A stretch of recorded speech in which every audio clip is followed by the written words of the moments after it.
होली पिया जी हम दूर से मनाइले, हमारो जवानी रात भर तू सधाइले।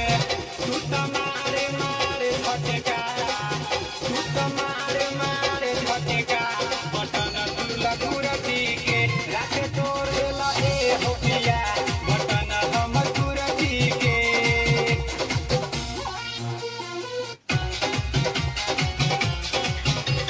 राज रंगीला रवि रहे परदेश में, सोने सिंघानी मजा मारता विदेश में। राज रंगीला रवि रहे परदेश में, सोने सिंघानी मजा मारता विदेश में। तू तो दूर रहा हटके, सोने दूर रहा हटके, बटन तुरला कुरती के रात तोड़ देला ए हो पिया, बटन हमर कुरती के। ठीक है, इसके बाद मुखड़ा जोड़ेगा वो लगा दूंगा मैं। वो मुखड़ा लगा देंगे। बाकी कोई कमी नहीं ना है, सब दूध में नहीं कोई दिक्कत ना है। चलेगा ना? क्या? मतलब ठीक लग रहा है ना? हाँ ठीक है। जब मिक्सिंग हो जाएगा तो और खूब हो जाएगा और अच्छा